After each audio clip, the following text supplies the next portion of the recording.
Ailing Chivhayo ignores doctors, showers DJ towers with car, and $50K. The 22nd of August, 2025, by a correspondent, Harare, controversial businessman, and ZANU-PF loyalist Ailing Chivhayo, has once again sparked public uproar after gifting social media personality. DJ Towers a brand new 2025 Toyota Fortuner, 4x4 and $50,000 in cash. Despite reports that his own health is deteriorating, Chivhayo, a convicted fraudster who has built a reputation for extravagant spending, announced the gifts on Sunday via his Facebook page, praising Towers for what he described as unapologetic loyalty to the ruling party. At times ria rinanzi, nevanhu dizungu rinapidhara. Loyalty is more powerful than respect, Chivhayo wrote in a post defending the comedian's antics, which often include half-naked performances smeared with peanut butter. Lavish rewards. According to Chivhayo, DJ Towers' public displays of loyalty to ZANU-PF deserved recognition.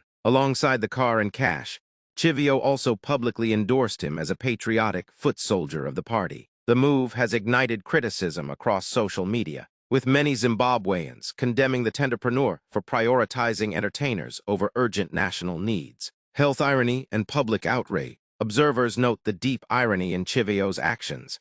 The flamboyant businessman is reportedly battling chronic illnesses, yet he appears to be ignoring medical advice while rewarding controversial performers. One doctor at Paniechamisa Hospital, speaking on condition of anonymity, told News Times Zimbabwe, if he's really sick as people say, he must know peanut butter dancers don't prescribe insulin or run dialysis machines. Our hospitals need equipment, and our doctors need salaries, not circus shows. Bigger picture, Zimbabwe's health system continues to face severe shortages, with hospitals underfunded and medical staff struggling to stay afloat. Critics say Chivhayo's spending habits highlight the wider issue of misplaced priorities in a country grappling with economic hardship. For supporters, however, the businessman's mantra, Dizungu rinapidhara, foolishness pays, has become a rallying cry, with some defending his right to spend his money however he chooses.